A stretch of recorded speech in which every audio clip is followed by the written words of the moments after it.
Hey,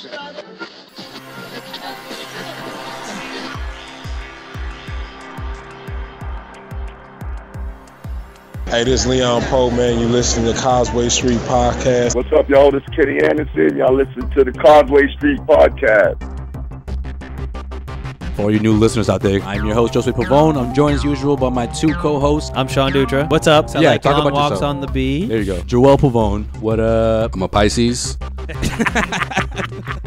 The most romantic. He leads off with that. The most romantic sign in all of the zodiac. Oh, If you couldn't tell by my voice already. oh, Sexy. But I'm the producer of this ensemble that we call Causeway Street. In case you missed it. Hey, Bill Walton here, Celtics 1986. You're listening to the Causeway Street Podcast. Yeah, come here for nothing but the truth. This is where dreams come true. Thank you, Boston, for my life. where are we going? You guys are such homers. It's your boy Terry Rozier. You're listening to the Causeway Street Podcast. Now listen to my boys Joe, Sway, Joel, and Sean.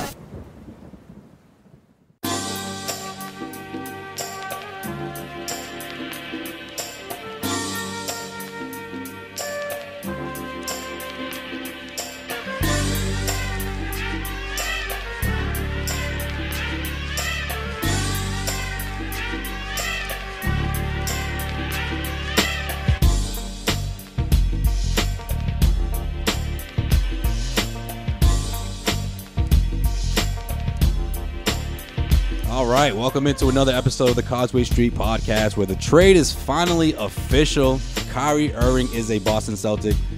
Gordon Hayward, both of them introduced a couple days ago to the Boston media, to the national media. And I got to say, it was weird. Am I the only one to fix that? I mean, it was a good press conference. It was like, you know, it's the beginning of this brand new Celtics era. But, I mean, you had Kyrie Irving. Man, he looked like He's got to He's got to go to beer back, man. That's just not. It looked like I don't know. I can't get used to it. It looked like a press conference when a high school senior is announcing what college he's going to. That's what it felt like. And then you have Gordon Hayward next to him. I choose Boston. Gordon Hayward, of course, he always has that baby face, you know, and they're just like whispering to each other in each other's ear. I'm like, what do you guys grew up together? You guys best buds now? Well, But it's great. I mean, if anything, they said all the right exciting, things. at It's exciting, but I mean, No, Kyrie had to shed the Cleveland beard. He's going to grow a Boston beard now. Okay. yo, Kyrie looked like baby Randy Moss up there. That's what he looked like. Dude. Yeah, like Randy Moss yo, who like, is that at guy? Marshall. Straight cash, homie. Yeah. I'm like, who is this dude? That's not Kyrie Irving. Oh, man. That's his cousin. Who is this dude? That's part of LeBron's plan. He's just traded him. His cousin is going to put Kyrie in an Isaiah Thomas jersey. That's what his plan is. But I did like the pictures of him in the actual uniform. I like that. Yeah. It just looked more official. This new face of the franchise, and he said all the right things. Like I said, you know. He's got Boston ties, though. You guys know that, right? Yeah, well, we know that. We'll get into that. Cool, I cool, mean, cool. Papa Irving was in the building, I didn't of course. know that. I didn't know that. Sean, why don't you do some research there? Not buddy? everybody knows it. Well, we're gonna fill you in. All right. But before we go any further, this episode is sponsored by FanDuel. Football season right around the corner. Pat's, what are we, less than a week away now? Thursday. Preseason's over. It's time for fantasy football, and the best place to go for that is FanDuel. Head over to FanDuel.com/Causeway. Get yourself signed up. Win some cash, and you can switch up your team every single week. I signed up. Sean signed up. So all you have to do is sign up, play against us week after week, and win yourself some money. Yeah, it's real money, which is the best part, and you get paid every single week. So if you are in that season-long league, you know, you don't have to wait till the end to get paid out. I can get paid once my team dominates after Monday Night Football. That's my favorite thing about FanDuel. And last year, I actually won some real money. Even though I suck at fantasy football, I won. So you can win too, man. You can be just like Sway, Sean. you got it, man. You got it too. Yeah, I'm terrible at fantasy Yeah, football. if but anyone's that's worse why I than love fantasy FanDuel. football, it's Sway. Yeah, I'm pretty bad. But FanDuel gives me that chance to hit the restart button every single week. Yep. And it makes every single game much more exciting. Trust me, you don't want to miss out. Head over to FanDuel.com/Causeway and get yourself signed up. Papa Irving, he went to Boston University. That's all you really need to know about that. And his number's retired, That's too. the only ties he has to the city. That's awesome. But he was in the building, of course, and he's wearing the exact same number that is retired at BU, his dad's number. Very number 11. cool. Very cool. Yeah, why you got to be a dick about it? I don't know, man. But I think it's actually it's exciting to see them both sitting there. But you're right. Like, why didn't we introduce Hayward back when we signed Hayward? That's because Danny had this planned all along. Like, that's what I don't know. There was supposed to be a press conference, and then it was just a conference call? That's it? Pretty much. It's ridiculous. Hayward should have had his time. Irving should have had his time. And then Hayward wants to come to Irving's press conference. That's fine. I don't know. Just seemed weird. Like they just like brought everybody on stage at the same time. It's like when they announced Aaron Baines, it was just a bunch of reporters in his face. It wasn't a legit press conference that at was all. weird. You know what's weird? It's Aaron Baines, though. It's fine. I know. You don't need a press conference, Aaron Baines. No. But no one's getting wet about Aaron Baines, right? You gotta look at it like this, though. I mean, we went down. I went down to the practice facility, and there's like a camp going on. There's of course the actual gym that's not too far from the facility, and then there's just like a hallway, and Aaron Baines is just like, hey guys, hey, over here. It's over here, guys. Like no one knew where it was. Everyone's running around like, is it down there? Are we gonna do it? Are we gonna wait for this camp to finish? Oh wait, no, here comes Aaron Baines. He's down the hall right there. He just stops. There's like 8 people standing next right here will do. Aaron was like, so any questions? Just standing in the hallway with a Celtic with his towel and whatnot. It's like, okay. Yeah. And it's funny because Gordon Hayward, when he signed with the Celtics, it's a completely different team, right? I mean, Avery Bradley was still there. Jay Crowder was still there. Isaiah Thomas, the guy who helped recruit him, I know, was still a member of the Boston Celtics. And big shout out to Hayward too, because he actually gave props to IT. Yeah, and looking back on it, you would have thought that would have been awkward, but it wasn't. Looking back on it too, they probably would have had Isaiah Thomas and him sitting in the press conference together when they introduced him. You didn't want to go through 2 of them. So did Danny know he was going to trade IT the entire time? Oh shit! Conspiracy, conspiracy.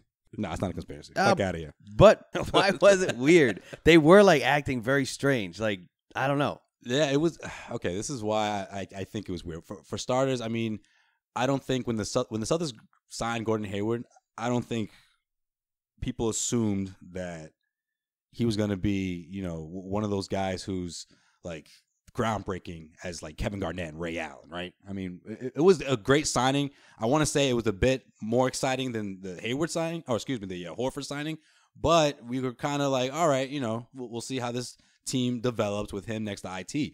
Adding Kyrie Irving there, of course, sort of put him in the shadow. And we talked about that last episode, right? We talked about how the pressure is more on him than Hayward. But I think the reason why it was weird was one, Irving looks different. I mean, the face, like he doesn't even look like when he was a rookie. He looks like Duke version of Kyrie Irving. No, he looks like 12-year-old Kyrie Irving. Yeah. And then you have Danny Ainge up there, and everyone's sort of just like which was cool. Which was cool. It was great. It was obviously an historic moment because these 2 guys are going to be the faces of this team to bring in this new era. But I mean, let's face it, people in the back of their mind are thinking about Isaiah Thomas. Like, man, it's still new. Yeah. It's still new. People had to be done, but at the same time, it feels a little wrong a little bit. No, a little bit. Yeah, I don't think this sits well with a lot of people because of how it went down, and now reports are coming out, and then that report dropped the same day as the press conference.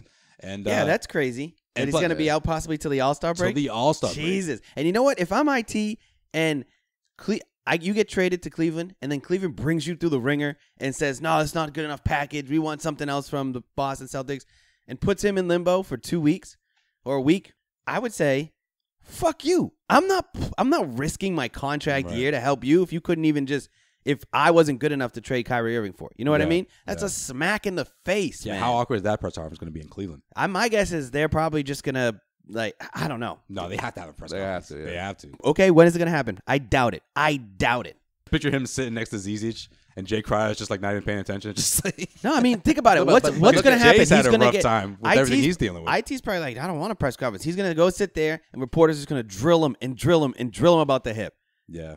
That's it. And why would you put him through that? And how he felt about being traded from Boston. Yeah, he's still salty about it. Yeah, he doesn't want. He's not happy about it. What I'm still waiting for is for a LeBron James to do the politically correct route and go, hey, IT, welcome to Cleveland. Yeah. I mean, no one from this team has said anything about it. Kevin Love hasn't said anything. Yeah. I mean, like, hey, I know it's Kevin Love. Of course, you're in the shadow of LeBron James, but like, you would think somebody from Cleveland would say, hey, welcome to our squad. I'm excited to work with IT. There's been nothing out of that camp. Yeah, I think it seems like Cleveland's sort of like, why would we do this? Like probably the team is saying, LeBron, why did you have to screw this relationship so much that we had to blow up our squad? Right. And like not only blow up our squad, but we had to then trade with Boston. We hate these dudes. Like now we have I know it's a business and probably they're friends like off the court and stuff, but like J.R. Smith and Jay Crowder definitely aren't friends. IT and whoever else is, IT and LeBron probably aren't the best of friends. So it's just I don't know. Like LeBron did this to Cleveland, and now I think you're going to see a lot of backlash happening. Well, there was a report that LeBron and Tyronn Lue were on board with the whole trade until they found out further about his injury. Well, they're stupid. He missed the Eastern Conference Finals against you. Yeah. You knew he was injured. Yeah. Like, and then everything came out where is he going to have surgery? Is he not? If you're trying to trade for the guy, understand he's got a hurt hip. And we've been saying that. We've been saying that. Jose Calderon to the rescue, guys. Derrick Rose and Jose Calderon. Oh, it's a great backcourt. I don't know, man. I think you're going to see some. I mean, I'm happy that IT's holding out. I hope he holds out the entire year. Hope there's a little setback. That'll be great. Well, can we talk about how Kyrie Irving started off the press conference?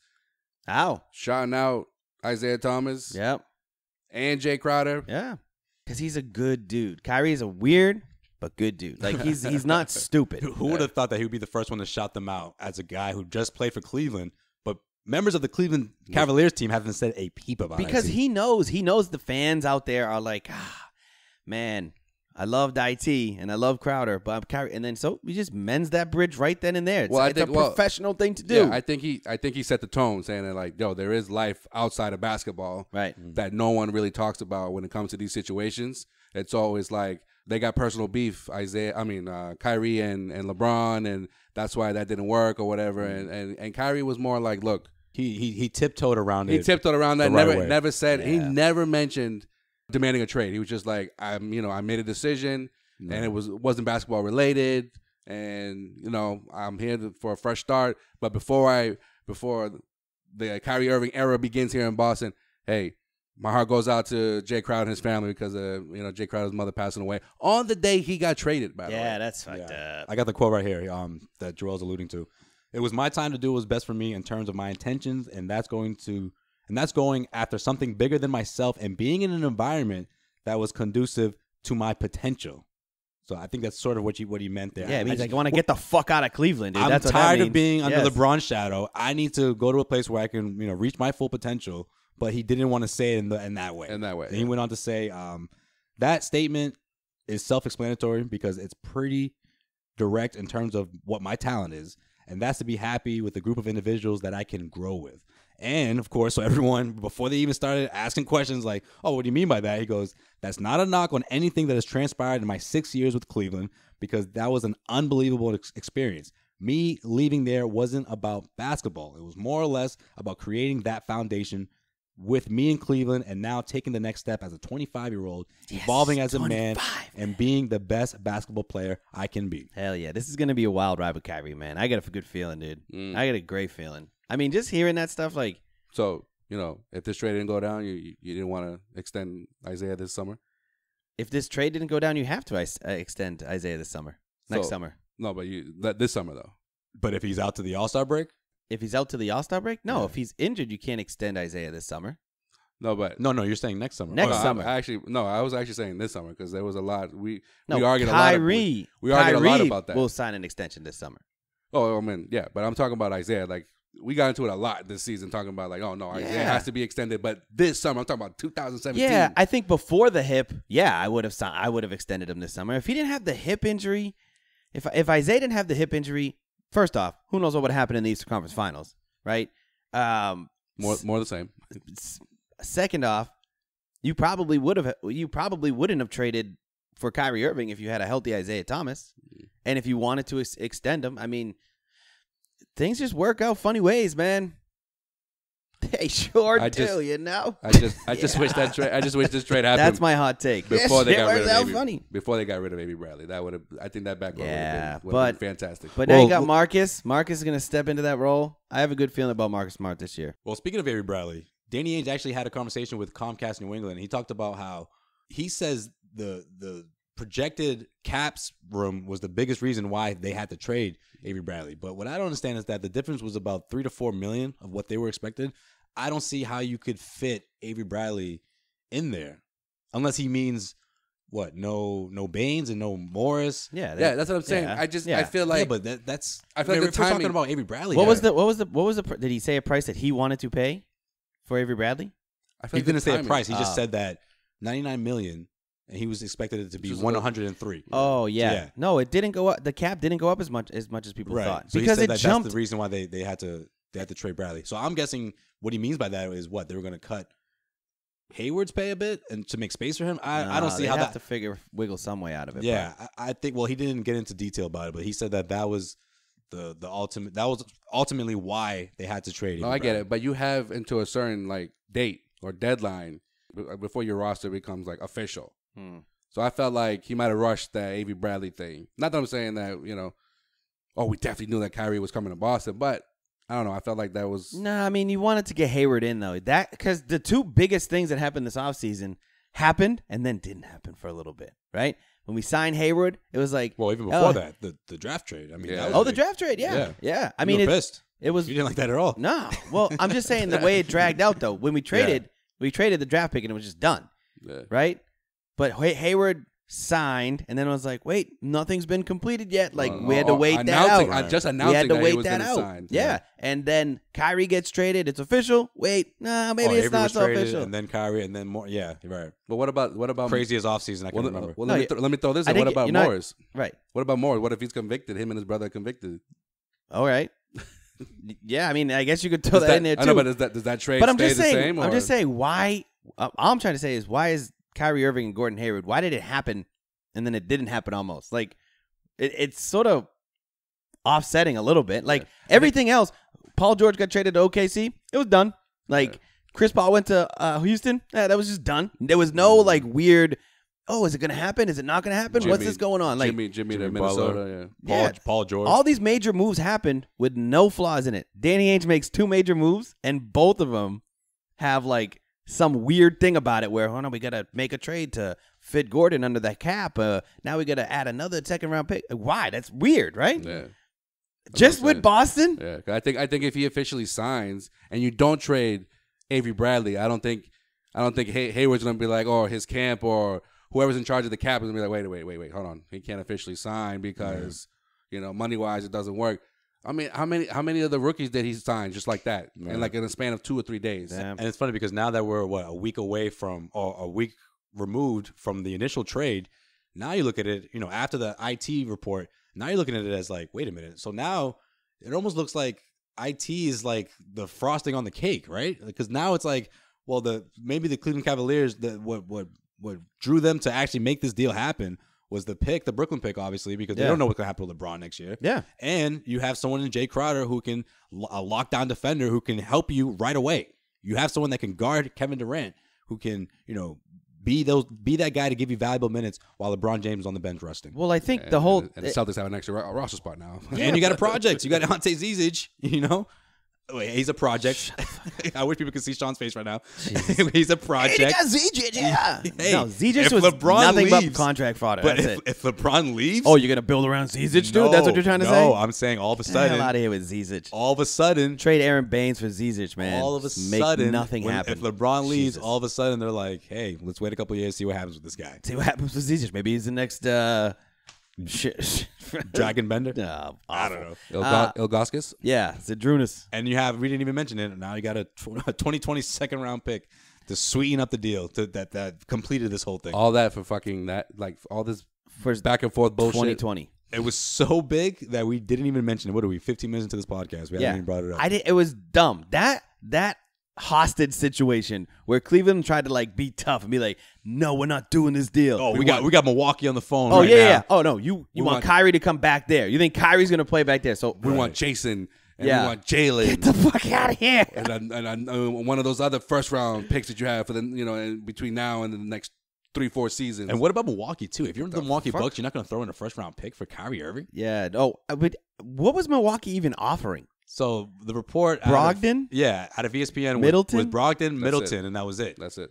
So they were. Like, you're not going to throw in a pick there after you just saw the whole nation just saw what the Celtics put on the table. You can't put your first round pick in there. And also, if Cleveland took that deal, they would be stupid. Yeah. That first round pick is going to be, if it's this year's first round pick in Milwaukee, that's going to be like a mid round pick. Yeah, because you got Kyrie the Brooklyn Irving's going pick. To boost their roster. Yes, the Brooklyn pick is what I think. Obviously, that had to be the first thing on the table, and then Cleveland wanted to keep it competitive. So instead of going with younger guys, They went with Isaiah Thomas and Jay Crowder. I mean, they need to take advantage of having LeBron there, but they also have a backup plan for when LeBron leaves, which he will leave. But Cleveland values more this pick than anything else. Yeah, which is the stupid part about why you're not going to get anything better out there. So the fact that Danny Ainge was probably just like, shut the fuck up, take this second round pick. They knew. Just stop it. You can't bamboozle a bamboozler. Yeah, ain't that the truth, Joel? You said it. Yeah, you said it right. You know, you can't. I can't. You can't bullshit a bullshitter. And what's that from? What's that movie with Paul Rudd and Role Models? Oh, yeah. Bullshit. You can't bullshit a bullshit. Yeah, I can't say enough about Danny Ainge, though. I mean, you flip these Brooklyn picks, and look what you have to show for it. Let's talk about it. Yeah, you got two great prospects in Jason Tatum and Jaylen Brown. You have Kyrie Irving, because this deal doesn't happen without him, right? You signed two big free agents in Gordon Hayward and Al Horford, a.k.a. thank you, Isaiah, because those guys wouldn't even think about coming to Boston if it wasn't for him. And the Isaiah trade, the biggest steal of all time. Can we say that? The biggest steal of all time. You traded Marcus Thornton in a second rounder? Yeah. Just because the Phoenix Suns is, 3-point guard? Three-headed point guard. Three-headed point guard idea. That didn't work. I mean, who saw that one coming? You capitalized on that. They got rid of two good point guards at the time, right? For nothing. So Phoenix. So remember, leading into last year's draft, there was this. We brought up the topic. Is Danny Ainge on the verge of screwing up the Paul Pierce and Kevin Garnett trade? Right? Because he wasn't pulling the trigger on any deals, right? Yeah, he wasn't cashing in on these assets. So, like we talked about last episode, you saw Paul George leave, you saw Jimmy Butler leave, and the players that were given up for those guys, right? It was close to nothing. And then DeMarcus Cousins, same thing. Yeah, DeMarcus Cousins, that was the first one. Yes or no? Did Danny Ainge get everything out of that Brooklyn deal? Absolutely, 100%. But there's a little luck in there, right? A lot of luck. Who could have predicted that Kyrie Irving was going to ask for a trade? Who could have predicted that Jason Tatum seems to be one of a good prospect, and also Jaylen Brown coming out of nowhere in the second half of the year, showing that he actually has a lot of potential, right? And Sean was pissed because he didn't trade for DeMarcus Cousins. I was a little surprised to see that Jimmy Butler deal go down, what they gave up. But if the Celtics were to make one of those deals, they're not in play for Kyrie Irving. I think they still could be in play for Kyrie Irving, but money wise though, if you're signing Gordon Hayward, you're booked. Okay, That's but let's even say forget about the cap for a second. Okay. Would you rather have Tatum, Irving, and Brown as for those pretty much three draft picks, three players, right? Mm-hmm. Or would you rather have a combo of DeMarcus Cousins and Jimmy Butler? Because you probably could have done both those trades with just those three draft picks. If you went after DeMarcus Cousins first and then put a first-round pick out for Jimmy Butler, I mean, even though right now I think this sets us a lot better up for the longer term. Yeah, that was going to be my point. Yeah, you have a better shot of developing. Sure. Jason Tatum and Jaylen Brown versus trying to re-sign DeMarcus Cousins or Jimmy Butler. But I mean, it is something. Even Paul George. It's an interesting thing to look at it, right? We're gonna then that biggest trade in Celtics history. We're still waiting to see if Danny Ainge was able to make it a positive for the Celtics. Because let's be honest, if Tatum and Brown aren't studs, then what? Then what are you looking at, right? Yeah, I mean, we still have to wait to see how they play in the NBA and what they grow into. But because Ainge's reputation or his when it comes to drafting, it's sketcy. That's what I'm saying. Yeah, I mean, you got Kyrie Irving, which is huge. How many players has he drafted in his tenure here in Boston? What's it like? I think it's like over 20, over 30 players. Only one All-Star, Rajon Rondo. Right. Yeah, that's it. But yeah, that's true. It's 100% true, though. It's true, but it's not like he was drafted in the top 10 every year. Was. He probably 50% of the time he's been drafting, he's been in the top 10. 50%? The 6 years of the big three? Let's think of their top. Well, that's what I'm saying.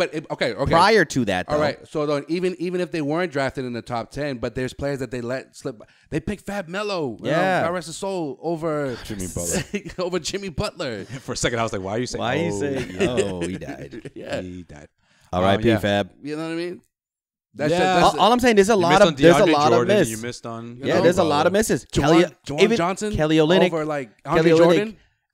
Greek Freak. I mean, think of the Greek Freak, draft picks he made prior to the big three too. Not very good. The only player out of there, Al Jefferson, James Young.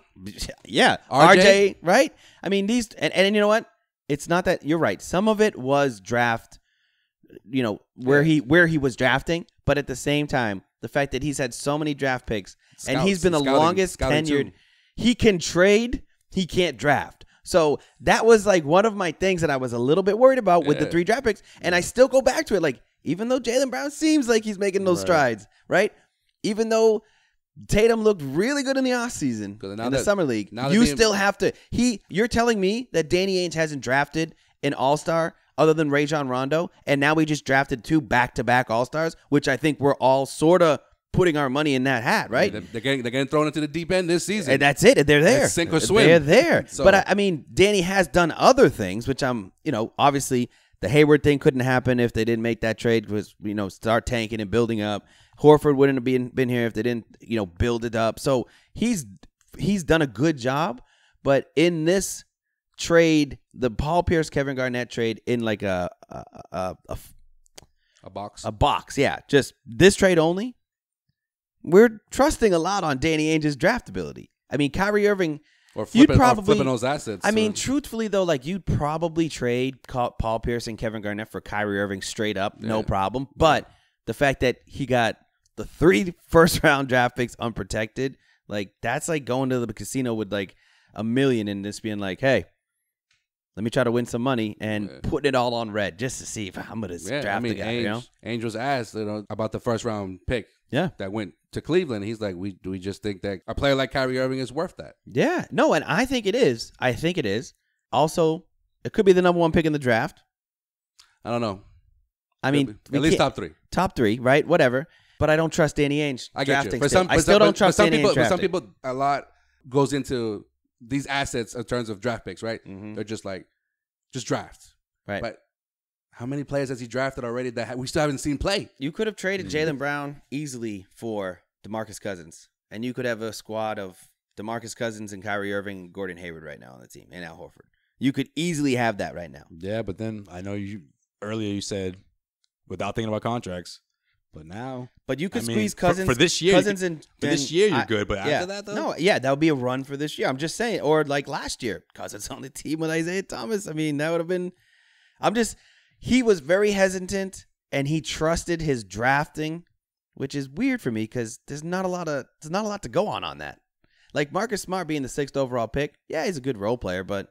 Yeah, but if we're talking about this draft, though, if I had to guess, I'm going to say this was probably his favorite prospect since he's got the job. Okay. I mean, how much did we know about him before the Summer League, though? I don't think everybody was like, Tatum's going to be a stud. Tatum's going to be a stud right after the draft. I mean, you saw him in the Summer League. You saw what you saw, but. Yeah, but Sway's mock draft was pretty on point, though. Those, like, top 15. No, this is for the past 3 years. He's basically Danny Ainge. Predicted Jaylen Brown and Jason Tatum. Jason Tatum, yeah. Ridiculous. Yeah. So then how much stock? And Sway sucks at fantasy basketball, too. So I don't know. Hey, man, he's a horrible drafter. It has nothing to do with mock drafts. You draft. Yes, you do. You draft and you have to pick the best talent. Yeah, you're drafting college players, though. It's not. Sure. It's not. It's already NBA talent. FanDuel. Yeah. No, but how much stock? How much was everyone so excited about the Celtics finally getting the number 1 pick? I hear and you. he flips it just like that. Like and that's an afterthought. Yeah. That's an afterthought. Just like that. Markelle Fultz. Well, it's certainly an afterthought because think about it. If he takes Tatum at 1 and then he uses that, and then he uses the Brooklyn pick to get Irving, you're all out of picks. Yeah, but at least in this scenario, you have still to look got forward a Philly to. pick. And maybe, but everyone assumed that Markelle Fultz is going to be the guy here in Boston. I know. If you make that, so what? It's weird how it did work out because if Danny Ainge does draft Markelle Fultz, then the backcourt is a little. It's crowded. A little crowded. Yeah. But hey, not only that, but then. And then everyone's saying, "Well, who's the point guard? Who's running the point?" Everyone's saying a lot of questions. Isaiah, you probably a lot of questions. Yeah. And then people had saying, to trade. "Oh, you probably had to trade IT at that point. At some point, oh no, I was going to say that makes Marcus Smart expendable, right? I would say if you drafted Fultz, you probably would have had to trade IT, and you would have gotten less value for IT because they knew you would have to trade him. All right, before we get into, in case you missed it, let's talk about the roster because I want to hear your guys' thoughts on the balance because I think it's pretty balanced. I mean, you look at last year, very zen. Remember, there was like 12 guards. You know what I mean? Like in this for this roster, this roster is balanced, but there's a lot of question marks on the defensive end, right? We have question marks on the defensive end, Okay. and we have question marks in the rotations, right? I mean, who's going to be, like you said, we don't know what Tatum's going to be as a professional. We don't know if Jaylen Brown's going to take that next step. But what we also don't know is Kyrie Irving's playmaking abilities, right? I mean, he's sort of been able to hide his playmaking abilities. Like he's been able to hide. He's been able to hide a bit. Kyrie Irving is not going to be a problem. For playmaking, though? Not at all. When he was next to LeBron James. Not at all. He has to be a playmaker, Sean. Oh he has to be. I mean, we talked about this after the initial trade. Let's face it, the playmaker of that team for the last 3 years was LeBron James. Yeah, it's a question mark because we saw what IT could do, right? Given the talent around him. But we've never seen Kyrie. But listen, I do the same thing. Kyrie will pick up a bulk of the scoring that IT has left off, which is needed. I'd say he put up the same numbers as IT. I think, whatever you get out of him playmaking-wise, he can run the offense. You've seen him when LeBron's out of the game, Kyrie's running the offense. That's in spurts, though. But listen to this, though. Your boy, Nick Wright, brought up some good points. He's not my boy. I'm being sarcastic because you can't stand the guy. He made up a good point. He said that if you look at the numbers. He's not my boy. If you look at the numbers, they don't look so great. Sure, because he's when playing LeBron's on the bench. He's playing with Deladova and whoever. No. But listen to this though. In those scenarios, what do teams usually do when LeBron James is on the bench? They put their best players on the bench. So he's pretty much going up against teams, second, third option guys. I don't think that's true. They don't put their best player on the bench. They put their guy who's trying to guard LeBron on the bench. That's usually their best player, or one of their best players. I don't know. I think Kyrie's. There's a not a question mark. There's a drop off. If there are question marks when he's running on this roster, when LeBron James is on the floor, there was a drop off. If there are question marks on this roster, Kyrie isn't one of them. I'm talking about playmaking. Yeah, I think playmaking. You guys are out of your mind. It's a legit concern. Is he equal defender as Isaiah Thomas? Yeah, but we're not talking about defending. Okay, hold on. Is he equal playmaker as only because he's Isaiah Thomas? Only because he's taller in terms of like defense. That's it. That's the only difference between him and Isaiah defensively. There's no drop off. There's no drop off. You're just going to get a little more creativity in the offensive end. You're going to get a little more size. It's just, and you get younger. There's no drop off. Stop trying to put something on Kyrie that I don't think is going to be a problem. Okay, I get it. How much of an impact would you say Avery Bradley made on both ends of the floor next to IT? Avery Bradley made a big difference. A big difference. He's not on the team anymore. Okay. If you want to say that, that's fine. Don't say Kyrie's playmaking ability is a question mark. No, I'm saying that the two coincide with each other. They do. How many times you had Avery Bradley to dish out and knock down jump shots? I think that was overlooked. How much was Isaiah Thomas forced to have the ball in his hands because Avery Bradley can't bring the ball up the court? Avery Bradley can't run an offense. Yeah, but I'm talking about him finding his guys. I'm talking about him dishing out to Avery Bradley, having Crowder in the corner. You have Gordon Hayward. You have Marcus Morris. You have Marcus Smart. You have Al Horford. You're good. There's spots. People will be open. Jaylen Brown, Jason Tatum, whatever. I feel confident about two of those guys you just mentioned. Okay. Gordon Hayward. So, you don't feel confident about Kyrie Irving? No, I'm talking about him dishing out to guys.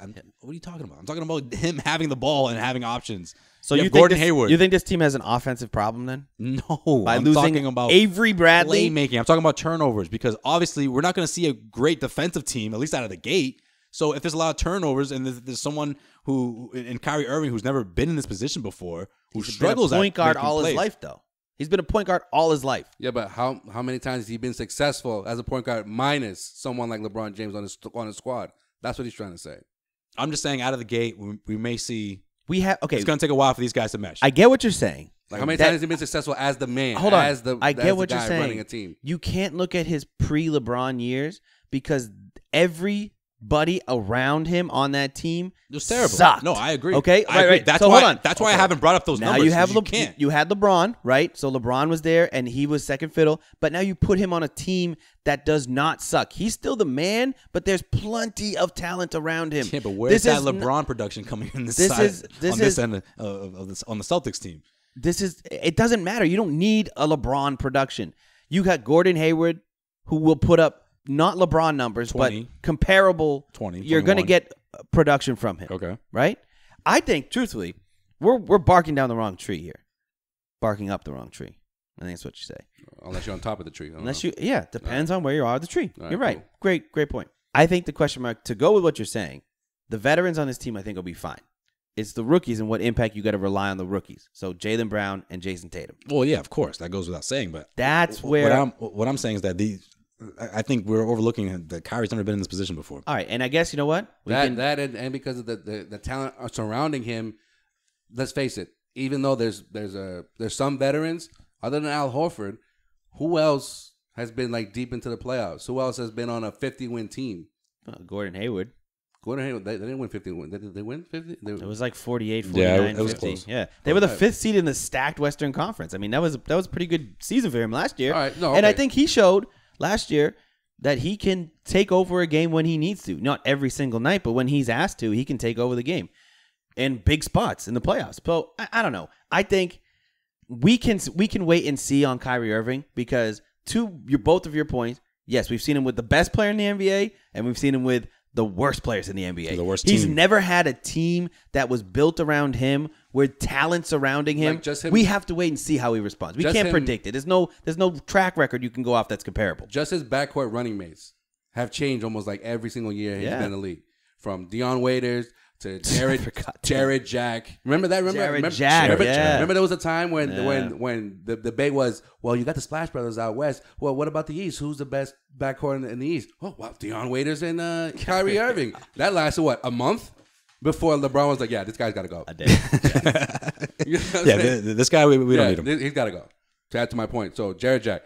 J.R. Smith. Yeah. No, it's been a revolving door. It's been different. And now he's going to play with Jaylen Brown. We're assuming Jaylen Brown, as a 2 or whatever, whoever they're going to choose to be his running mate. So it's like, I think you got to put Marcus there, but I mean that's just me. Yeah, Marcus coming off the bench this year. What do you think? Yeah, but he'll finish games. I think it depends. Actually, you know what? No, I think he might start. I think you know why? Because I just see Brad giving Jaylen the same tough love that we saw last year. Remember? Jaylen sometimes he was getting DNPs, and then another night he would play 11, 12 minutes, and then another night he was starting. I mean, he keeps a short leash on him, and he'll do the same thing with Jason Tatum. But I think in the backcourt, I think it's safe to say that Marcus Smart could at least start the season as a starter. I think we have to look at it a lot deeper to see what this rotation is, though, right? Because it's deep. It's like, well, is Jaylen Brown even a shooting guard? I mean, the guy can make outside shots, but I don't know if he's a shooter. So it depends who they play against. When it was Cleveland, he was a starter. Yep. I don't know other teams with but taller lineups like Milwaukee. Yeah, I mean, you could even slide if you wanted to. The backcourt is like 6'5" and 6'6". If you wanted to, you could slide Hayward at the 2 too. I mean, if you wanted to go, that's what I thought it would have been. When they got rid of when Avery Bradley got traded, I was like, oh, okay. So and Jake Crowder was still on the team, obviously with our whole that could work, right? So I thought, so it'd be Hayward at the 2 and Jake Crowder at the 3. Like, forget any other option and for starting wise, right? Yeah. Too bad. And we're gonna have to talk to ask Jay Crowder the question that we all wanted him to ask. I know. I thought about that. That's true. Remember a couple episodes ago we were talking about the Hayward question. You're Darren Swain and ask him so how does it feel? Well, Sean wanted me to bring up the fact that Hayward's white. I was like, no, I'm not saying that, dude. Because he's white. Oh, by the way, I asked him a big long question and then it's like, oh, and by the way, he's white.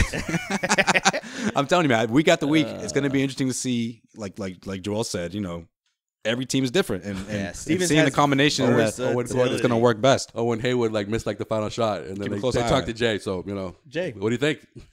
This is the guy they replaced you with, huh? You see that shot? How do you feel? He's white. All right, Joel. What do we miss? Let's get into it. In case you missed it. All right. In case you missed it, we talked a little bit about it earlier in the episode about Isaiah Thomas possibly being out until the All-Star break for the Cavs with his hip injury. A recent report says that Thomas could be sidelined until, maybe late January to mid-February, according to The Athletic. And I quote, no one is willing to put a timeline on when Thomas will return to the court. The fact that he isn't running yet is not a good sign. End quote. He isn't running yet? He's not running yet. What? No, he's not running. I remember before the trade, literally it sounds like a dude from Family Guy. Yeah. What? Was that Family Guy or Simpson? I forget which. I don't know what you're talking about. Simpsons. Yeah, I think it's the Simpsons. What? Whenever something happens, he just pops out of nowhere. What? Literally before the trade took place, the initial trade, right? Not that bullshit back and forth between the Cavs and the Celtics. He was, I think I saw on Instagram, and he was like strengthening his legs. He was like he was lifting, and he was like the slow grind or whatever. And I remember my initial thought was like, how about you get on a fucking treadmill? Like, I want to see that, so we can we can feel better about like you coming back, because do you remember before that, like pretty much for the chunk of the summer, it's like, oh no, he'll be back in time for training camp. Well, even days before the trade. Remember that? Back in time, he'll be back in time for training camp. Well, another thing another thing that came up too, dude, if you remember, like days before the trade, they were talking about how like he needed an MRI on his back. Like, what happened to that talk? Yeah, I don't understand how that's that hasn't been brought up. He's scheduled for another specialist, appointment that never happened, or it did, and they probably didn't like the results. They're like, yeah, we can't talk about this. And then 2 days later, boom, traded. Like I remember when Ducha brought it up, probably right after the draft. Like, oh, what if he's not ready in time? And I was like, what do you mean he's not gonna be ready in time? That was the report. Because there was so much time between the Eastern Conference Finals and the start of training camp that should have been like a priority. Because figured out. The thing was, he was like, do I get the surgery to fix it and miss until the All-Star break? Or yes, exactly. Or do I just rehab it and then I should be maybe I'll miss a month or so and then be back ready for the season. When he was told or he pretty much said that no, surgery won't be needed. I'll be back in time for the training camp. I think Sean just hit it on the head. If he has surgery, like this trade doesn't happen. This trade doesn't happen. No chance. That's true. This trade doesn't happen. But I don't know. This is what you get with a 5'9" point guard though. Like that has the ball and goes to the hoop. And he gets his ass whooped. Yeah, and like look at Iverson's career too. Yeah, you're right. Iverson was one of the best talents in the NBA, but his career was so like from 96 to let's give him what? Maybe 10 years where he was actually able to play. He put in that one good year in Denver, right? Couple like 2 seasons, but 2 seasons and a half. That's when he put up like 24 and Melo put up like 26. But he was already 33, 34. See, that's the thing. Yeah, exactly. That's why I always used him as an example when he came to Isaiah. I'm like, okay, well, let's see the Celtics, obviously months ago. Let's see the Celtics sign him for 3 more years. Right around 31, you're going to see a significant drop-off, just like we saw with AI. Yeah, my whole thing was that. Like, if the Celtics... AI went to about 32, 33. Yeah, so I was like, if the Celtics could sign him for 3 years, then, like, when he gets to the beginning of the 30s, then they're going to decide whatever. Yeah, but I may be wrong about this, though, but I'm pretty sure that Isaiah probably went to the free throw line way more than AI did, though, right? I mean, he almost led the league last season. Maybe this past season. He almost led the league in free throw attempts. Yeah. And mind you, IT got injured back in March. That's true. And I remember when he was out for like 3 games when they went on that West Coast trip when they lost to Phoenix. Right. That was the game I remember making fun of it because Avery Anthony Towns fell on him. Right? Yeah. That was when he got hurt. Well, that was when he got hurt. That was in March. I'm talking about after that. When I think the report was he injured his ankle or something like that. It was nothing to do with his hip. I remember writing it, and I was like, and then when this came out in the after the Eastern Conference Final, during the Eastern Conference Finals, I was like, wait, that injury in March had nothing to do with his hip, or at least that's what they told the media. And then all of a sudden he's like, oh, he's talking about all these things that the Celtics never disclosed, and I don't know. I just feel like it was weird to me. I don't know. I think if you're a Cleveland right now, if you're a Cleveland fan, or you're just like, shit, man. Derrick Rose, baby. Derrick Rose, Derrick Rose. And it's not like IT's got term left on his deal either. You let Derrick year. Yeah, you let Derrick Rose this year. You let Derrick Rose with his 1 year try to play for another contract, and then when IT finally does return, that bench just got a little bit stronger. I mean, you replaced Kyrie Irving with probably the 2 most injury prone right now point guards in the NBA.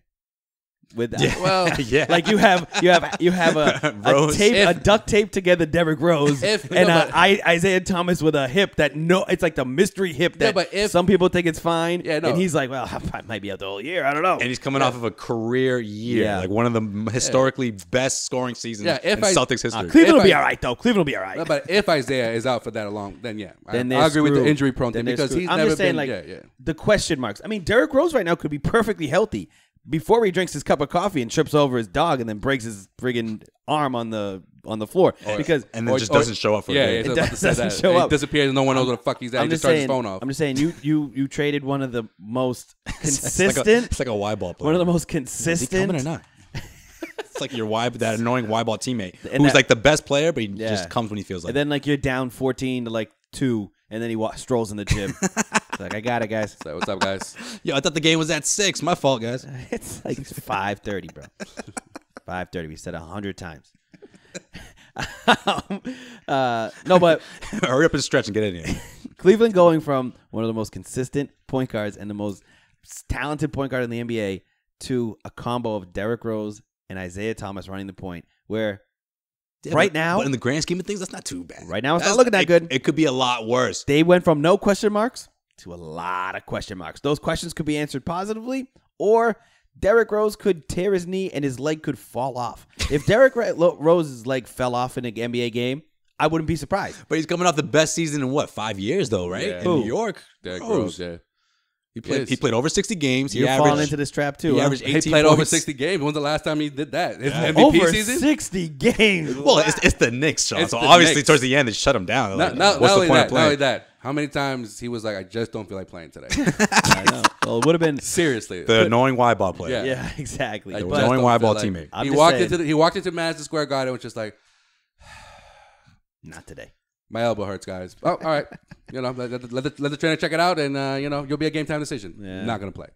DMP. I don't know. Tons of questions there. They got bamboozled, right? Ain't that right, Not Joel? by Danny Ainge, though. Not by any age. No, by just being idiots. Just, yeah. In case you missed it, the Los Angeles Lakers were fined $500,000 for violating the NBA's anti-tampering rule You called this. after general manager Rob. This is a funny name. by the way. Pelinka. Yeah, Rob Pelinka. Rob Pelinka was found to have contact with Paul George's agent after the team had already been warned. The league said that Pelinka's contact with George's agent constituted as prohibiting expression of interest in the player while under contract.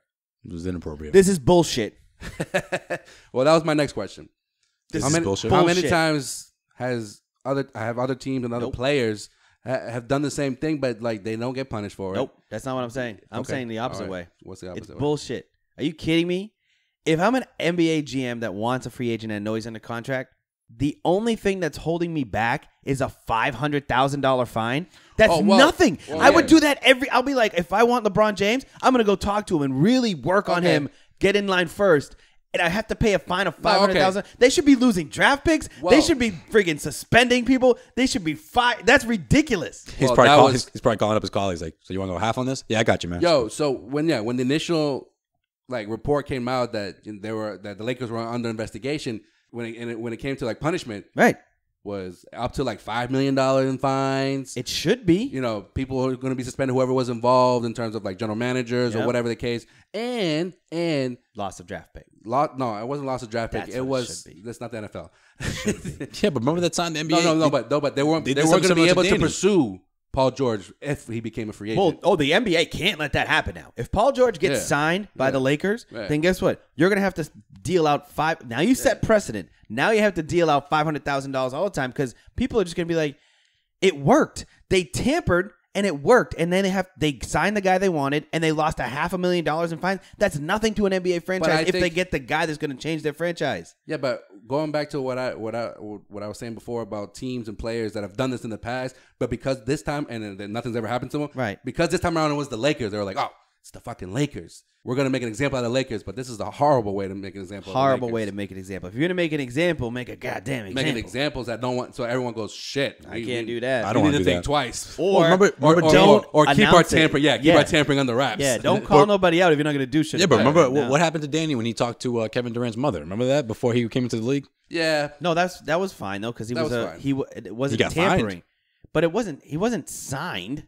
He was a rookie, right? He was coming from college. Oh yeah, he was still in college. Right. So, but they hit him with the tampering fine. I don't know how much it was, but what about? But that type of tampering is different because you can't you can't control conversation. You yeah, can't, but you can't control where you're going to draft the guy. Yeah, but you can have Durant tell his teams, I don't want to play for you guys. I want to play for Boston. They're not going to draft him. As a number one pick. And this is before we could even fathom the Celtics slipping all the way down to 5th. Oh, what about Josh Jackson? Is that what you're just going to bring up? Josh Jackson got tampered with big time. That's what I was going to say. I mean, whatever, dude. It's not. The college part is whatever. They told him the NBA free agent part is fucked up. Phoenix told Josh Jackson, "Yo, they're not gonna draft you. Don't even bother going to that to that workout. They're not on a contract though. They're not on a contract, which is the big deal. Yeah. If I have a guy, I'm paying a guy millions of dollars, and then you come out of nowhere and start trying to take him out of my. I see what you're saying. What about Pat Riley in Miami? How do you think that all those three douchebags got together? Come on, fuck out of here. I know, but still, like because it's Miami's a small market team, but they're like, oh, we can fucking screw LA. And I get it happens. $500,000 fine. Tampering happens all the time, but like that's messed up. That's messed up. Magic the fact Johnson that they pulled didn't that shit out find of his pocket. Like, here you go. He's like, I think I got it on. Hold on, guys. I got it on me. Anybody got change for? He's got it in Anybody got cash. change for a $1 million? I know, right? Anybody got change for $1 million? Anybody got two half mils for $1 million? He like Magic Johnson has $1 million bills because it's the best way to just bring it around, man. I'm making $1 million deals every day. People are like, where'd you get that? It's like, hey, you have to be in a special club. So yeah, I don't know. I think I agree with you on that. Like it's bullshit, but overall, the whole tampering issue is bullshit. Yeah, you shouldn't try to enforce tampering if you're not going to actually enforce it. It's stupid. All right. In case you missed it, you remember a couple episodes ago how we were shitting on ESPN and their stupid RPM of wins for each team in the league, right? Mm-hmm. And then, I was going to talk about it I actually did talk about it on the Lost episode, but it was before the Kyrie Irving trade of how like all of ESPN's analysts got together and threw out predictions or projected wins for each team, and that the Celtics went from 49 in the stupid RPM to 54. But now after the trade, Vegas has come out with their over-under. Mm-hmm. Celtics are still going to have the number 1 seed in the East according to this. I agree. And they have them at 56.5 wins versus Cleveland's 53.5. What do you guys think about that? If I'm betting, I'm taking the under. Okay. I'm just because same. It's a high number. I just think it's weird, or I just think it's funny that with Kyrie Irving, it's only like a 2 win, or not even like a win and a half difference from when Isaiah was on the squad, or the roster that Isaiah was going to be on when it came to the Celtics wins in Vegas versus the analysts over there at the ESPN 4-letter network. Real quick for the Warriors, 67.5. What? And what? And the second and coming in behind them, the Rockets were 55.5. So that's like 12.5 wins more than anybody else. It's a lot of wins. It's a lot of wins. I mean, maybe they could get there. They could get there. I don't. At this point, though, they already did the 73 win thing. So I think it's a lot of wins. You're gonna have a situation where I'm not saying that Kevin Durant's gonna get injured, but it's gonna be there's going to be games that he doesn't play. I think they realize that the best thing for them that happened to them last year was they don't need being out for 20 games. Yeah, they don't need the number 1 seed. Yeah. To get back to the finals, you saw the way they blew through the whole conference last year. Yeah. They have the opportunity to rest because now, if you really think about it, Steph Curry has played probably more games than anybody, right? Him and LeBron, or those three, Draymond, Clay, and Steph, they've played, what is it now, 4? No, three straight. 3 straight? 3 straight years of deep into June. All the way to the... That takes a lot out of you. Yeah. That's why a lot of teams don't four-peat, right? Or get to the finals 4 times in a row. Right. There's always some type of... The injury bug catches up to you. So if they're smart, they're resting this year. Kyrie as well. Kyrie as well. And he played USA basketball after the year they won it. That's true. But Kyrie also... Got his injury, I think, already. He sat out the first finals. Yeah. Out of those 3. Yeah, you're right. I forgot about that. Yeah, but I don't know. Still, same thing, right? Still a lot of miles. A lot of miles, and I think it's a lot different in the Western Conference than the Eastern Conference, where teams are ready. They're ready to pounce like the first sign of weakness. Like they're geared up. I mean, the Western Conference is stacked. Yeah, it's stacked. If there's any slip up from Steph, Draymond, or Clay, or Kevin Durant, who's been injury prone pretty much his entire career, missing a game here, a game there, 10 games here, well, they're vulnerable. But if you're a betting man, you take the under any day on that win total. Any day, because they're going to rest. They don't need the number 1 seed. They found that out last year. Yeah, well, you're going to see them rest a lot in the fourth quarter anyways. That's what we've been seeing the last 2 years, When they're beating up on Orlando Magic or whoever but that's at the bottom of the I think you're going to see more conference. of like, it's the Orlando Magic. We're sitting Steph this game. You know what I mean? Yeah. He's Doc just route, not going to play. Because, like what Doc used to do sometimes. Yeah, because, dude, they dominated with the number 1 seed last year. Dominated. They didn't have a single challenger. Like, they can win again. They can get back to the finals with being the number 3 seed if they need to. Yeah, but sometimes I don't know. I feel like Steve Kerr sort of doesn't really like care that much about that kind of stuff, which he should. Steve Kerr is he's like, oh no, these guys. And I know, right? Steve Kerr has missed how many games? Steve Kerr has he's like these guys are in their 20s. Don't worry about it. Yeah. It's all good. It's fine. I mean, if anything, he should have learned what happened when they broke the Chicago Bulls regular season record, because look what happened. I mean, and he missed half that season and won Coach of the Year. What the fuck? What's up with that? What is up with that? Yeah. What up with that? The fuck? Ooh wee. What up with that? Never seen that? The SNL skit with Keenan? Nope. I'm just not clicking with Sean today. No. All on. What? Well, in case you missed it, fellas, I got an update on our boy Zebo and his arrest. Is he meeting up with Denzel out there? Little trading day action? This is not an option. Yeah, initially when he got arrested, he was charged with a felony, intent to sell, because he had 2 pounds of weed on him. Yep. Now they're saying that he's only going to be charged with the possession, which is a misdemeanor, not a felony. Do you think they like he was like, this is my bag of weed, and they like, you know what? You're right. Smoke it all then. He's just like, all right. He just sits there. Do you guys have any rolling pins? Or a bong? Either one. Either one works. It's like when your mom catches you with like beer for the first time. It's like, drink it all right in front of me. I'm gonna watch you get drunk. Cool, huh? No, finish it. The cops at him, and then he probably was like fine after smoking 2 pounds of weed. He's just like, yeah, do this. This is like my daily routine. It's a big dude. It probably takes a lot to get him fucking stoned. Well, anyways, other than the felony becoming a misdemeanor now, right? That means if convicted, I guess the NBA wouldn't ban him. Good. He'd be suspended, probably. Good news to the Sacramento Kings, then, huh? Oh, and he also got charged with the resisting arrest, because he ran away. Yeah, that's true. That's true. Ran from the scene. I still think that's so funny. It's like, dude, you're Zach Randolph, bro. Like, you can run away all you want, but everyone's gonna fucking spot you and say, yeah, that was Zach Randolph. Yeah, no one's gonna say, no, I don't know who that guy is. I think Randolph, 6'8" dude over there. Yeah, Randolph has pounds. Randolph has like fucking like Proctor as his lawyer, changing up the charge. Proctor. Yeah, but it's like, dude, R.I.P. Randolph. Yeah, you're freaking. You're like 35. Like, what, they say that this is a big rich town. It's like, what are you, 18, man? Are you running from the cops? and no one's gonna recognize you. The cops. Oh shit! Yo, watch out! So yeah. So from power to Superbad, real quick. This, in case you missed it, is brought to you by CLNS mobile app. Make sure you download that bad boy to your iPhone or your Android. CLNS, the online leader in sports coverage. You can also listen to the Causeway Street podcast on there. CLNS. Check it out. Check that shit out. And that is it for In Case You Missed It.